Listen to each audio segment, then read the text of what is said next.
Kelompok musik yang tengah naik daun, ST12, menggoyang pelataran parkir Stadion Harapan Bangsa Banda Aceh.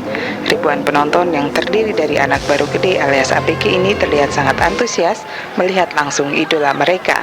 Dengan dua nomor lagu hitsnya Puspa dan Saat Terakhir, aksi panggung Charlie CS ini mampu menghipnotis para penonton yang sejak siang hari sudah rela berpanas-panas menunggu pementasan grup band ST12.